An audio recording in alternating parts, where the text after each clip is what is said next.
अगर सरकार पे सवाल खड़ा करना और मजदूर, किसान, आम आवाम और छात्रों की बात करना अगर दिमागी नक्सल है तो हाँ, हम दिमागी नक्सल हैं। उन्होंने वंदे मातरम, ये लोग क्या जाने, जो 52 साल तक तिरंगे को सम्मान नहीं दिए। जो यहाँ गए थे पौंडीचेरी में अभी अमित शाह, तो वहाँ तिरंगा यात्रा निकाल रहे थे, लेकिन उनका प्रदेश अध्यक्ष क्या थमा रहा था? भगवा ध्वज। इनका बांसुरी स्वराज जो एमपी है, वो जनगण मन चल रहा था, उसी में गुम गया। पर प्रधानमंत्री का कहिए, मैं 2 वीडियो दिखाऊं विदेश के अंतर्गत। सुनिए पहले, लेट मी फिनिश। भाजपा जो गलती करेगी वो कांग्रेस भी करेगी। अरे भाई, कांग्रेस गलती तो कांग्रेस को सत्ता से हटाया था ना, कि कांग्रेस ने गलतियां की थी 70 साल में, तभी भाजपा को लेके आई।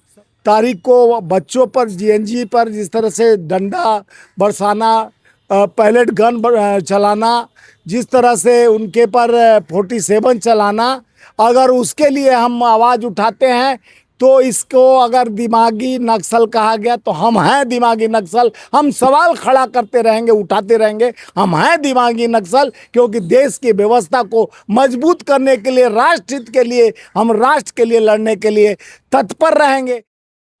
नमस्कार, मैं आपके साथ रितेश मंगवाना और आप देख रहे हैं द मैंडेट। हाल ही में 15 अगस्त को प्रधानमंत्री नरेंद्र मोदी ने लाल किले के प्राचीर से ये कहा कि हथियारी नक्सल तो चले गए, अब दिमागी नक्सल को कहीं ना कहीं पहचानने की ज़रूरत है, उन्हें अलग थलग करने की ज़रूरत है।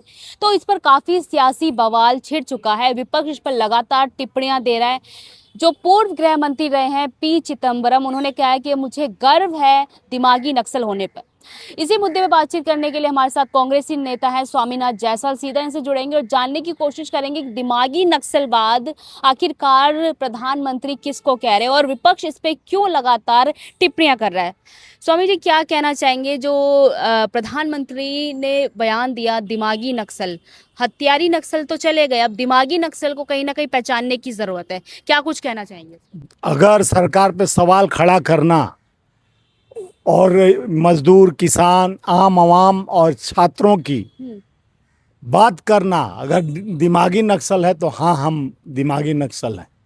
अगर देश के लोकतंत्र और संविधान को बचाने के लिए खड़ा होकर उनसे प्रश्न करना और न्याय की बात करना, राष्ट्रहित का बात करना अगर उचित है तो हाँ, हम दिमागी नक्सलवाद हैं। अगर देश के लोकतांत्रिक व्यवस्था में जिस तरह से लचर व्यवस्था, जिस तरह से 20 तारीख को बच्चों पर, जीएनजी पर जिस तरह से डंडा बरसाना, पैलेट गन चलाना, जिस तरह से उनके पर 47 चलाना, अगर उसके लिए हम आवाज़ उठाते हैं तो इसको अगर दिमागी नक्सल कहा गया तो हम हैं दिमागी नक्सल। हम सवाल खड़ा करते रहेंगे, उठाते रहेंगे, हम हैं दिमागी नक्सल, क्योंकि देश की व्यवस्था को मजबूत करने के लिए, राष्ट्र हित के लिए, हम राष्ट्र के लिए लड़ने के लिए तत्पर रहेंगे। इसलिए हमको दिमागी नक्सल कहने को मानते हैं आप दिमागी नक्सल? हाँ, हम दिमागी नक्सल हैं, क्योंकि देश की व्यवस्था के लिए लड़ाई लड़ना, देश को सुरक्षित रखने के लिए, देश के आम आवाम, किसान, मजदूर, जवान की लड़ाई लड़ना है। तो अगर उसकी आवाज़ बुलंद करने के लिए हम तैयार हैं, तो अगर हमें दिमागी नक्सल। आपने भाषण सुना था मोदी जी का? हाँ, मोदी जी का भाषण सुना था। मोदी जी कांग्रेस का कहीं नाम लिया था? ओ, युवाओं का कहीं नाम लिया था? नहीं लिया था। नेहरू जी का मानते, यानी कांग्रेस खुद को मानती है कि कांग्रेस ऐसी गतिविधियां करती है जिससे कांग्रेस के ही ऊपर तो देखिए, ये कांग्रेस के ऊपर ही लोग का दाल गल रहा है। पूरे 20 दिन तक मोदी जी को 56 इंच का वो बंदर बोल नरेंद्र चलते रहा, लेकिन वो 56 इंच का सीना सिकुड़ गया। साफ तौर पे कहा, जो अराजकता फैलाएंगे वो है दिमागी नक्सल। आप मानते हैं कि कांग्रेस जो है अराजकता फैलाती है? देखिए, अराजकता फैलाने ये नहीं बोले हैं, जो इस तरह से हमारे भाषण नहीं सुनिए आप, जैसे अराजकता की बात आई, अराजकता तो ये लोग फैला रहे हैं धर्म के नाम पर। यानी वहाँ पे बंगाल में एक मुस्लिम हमारे नेता का लड़का को घेर कर मार दिया गया धर्म के नाम पर। जिस तरह से आज जात पात 14 के बाद जिस तरह से ये लोग व्यवहार कर रहे हैं, जिस तरह से बातें कर रहे हैं, देश समझ गया है कि ये नक्सल विचारधाराओं का बात है। आरएसएस जिस तरह से देश को बांटने की बात करती है, चंपत चोर, चंदा चोर है लोग। क्लीन चिट मिल गई है स्वामी जी? कोई क्लीन चिट मिली है? सुनो, चोरी कर आप ही को चोर और साहूकार, आप ही दुकानदार, आप ही चोरी किए हो, आप ही को क्लीन चिट देना है। तो सैया बल कोतवाल अब डर केकर बाजर चोर ही साहू यानी थानेदार बन गया तो क्लीन चिट तो मिलना ही था।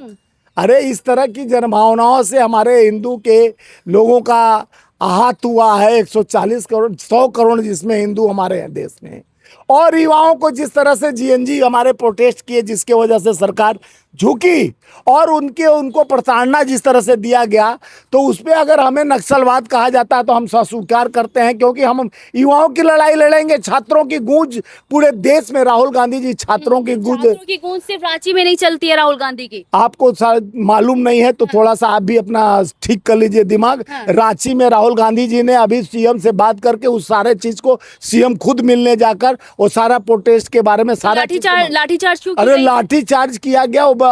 देखिए यहाँ तो हमारे छोटे छोटे बेटियों को जिस तरह से वो कहना चाहिए नहीं, गुप्तांग तक उनको डंडा लगाया गया। ये शर्म की बात नहीं है क्या?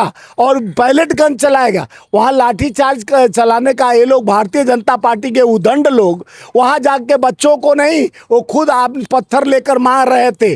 पूरा वीडियो पूरा विजुअल चला है देश भर। ऐसे राहुल गांधी हर जगह पहुंच जाते हैं जहाँ गरीबों की सुनते हैं, छात्रों की, उन छात्रों के पास क्यों नहीं गए? राहुल गांधी जी उन्हीं की आवाज उठाए। देखिए आप लोग इस तरह की बात करके, राहुल गांधी जी सरकार में नहीं है, फिर भी हम अपने काम का दायित्वों का निर्वहन करते हैं। हम छात्रों का आज से नहीं, 14 से जब से सरकार बनी है, और अपने सरकार के खिलाफ किसान मजदूर और छात्रों पे जब जब गरीबों पर जब जब आहत हुआ है, तो राहुल गांधी जी ऐसा व्यक्ति हैं जो न्याय की लड़ाई, जस्टिस की लड़ाई और मोहब्बत की दुकान खोलकर हमेशा लड़ने का काम किया। झारखंड के युवाओं ने, छात्रों ने राहुल गांधी और हेमंत सोरेन का पुतला फूका। अरे फूका तो फिर आज सम्मान भी तो कर रहे हैं। उनका जो जो मांग था, डिमांड, उसको पूरा कर दिया गया। उसके बाद उस पर जांच हो गई, पुनः परीक्षा होने जा रहा है। देवेंद्र महतो तो ये कह रहे हैं ना, लड़ाई आगे तक चलेगी। अरे ये भारतीय जनता पार्टी अपना एजेंडा तय करना चाहती है। आप देखिए संसद का बात, सड़क सोनिया का सुनिए, ये सुनी होंगी कि अमित शाह वहां पर गए थे राजस्थान में।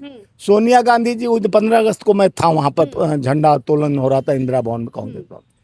उसको कह रहे राष्ट्रीय वंदे मातरम, सुनो ना, वंदे मातरम। ये लोग क्या जाने जो 52 साल तक तिरंगे को सम्मान नहीं दिए।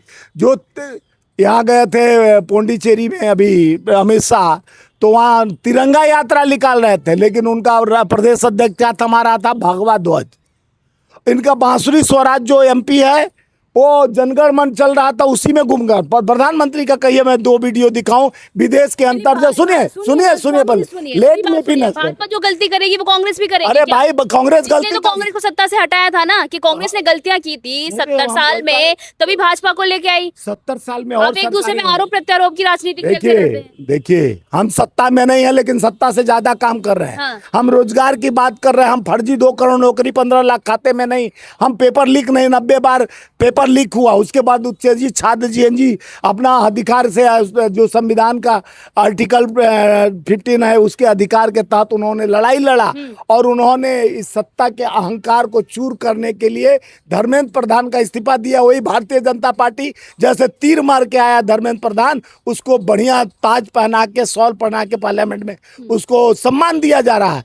तो यानी छात्रों पर जो डंडा बरसा रहा है, पूछा गया तो जब मुलायम सिंह को आप कहते हो कि मुलायम सिंह वो अपने कार सेवकों पर गोली चलवाए थे, तो यहाँ पर बच्चों का यही तो राहुल गांधी जी पूछने के लिए बोले थे, हम आओ अमित शाह आओ, जवाब दो छात्रों पर कौन डंडा पैलेट गन चलवाया है, कौन किलेदार डंडा के लिए आदेश दिया है, कौन आरएसएस के वहाँ गुंडे खड़े थे बिना वर्दी के, वो हमारे बेटियों को, बच्चों को जिस तरह से लथाड़ रहे थे, बिना वजह का मार रहे थे, खुद पत्थरबाजी कर रहे थे। उसी तरह झारखंड में भारतीय जनता पार्टी के भेजे हुए कई गुंडे, ट्रक भर पकड़ा गया, ट्रक भर पत्थर भी डाल के गिराया जा रहा था, भेजा। ये सब चीज़ आप लोग क्यों नहीं देखते हैं और उसको निकालते हैं कि किसको कौन सा मुहिम को वो इधर। आप भी देखिए ना, पूरा भाषण देखिए, दिमागी नक्सल में कांग्रेस का है, युवा का है, सब अपने ऊपर लेके जा रहे हैं। अरे भाई, दिमागी नक्सल कहने का उनका टारगेट क्या है? हाँ।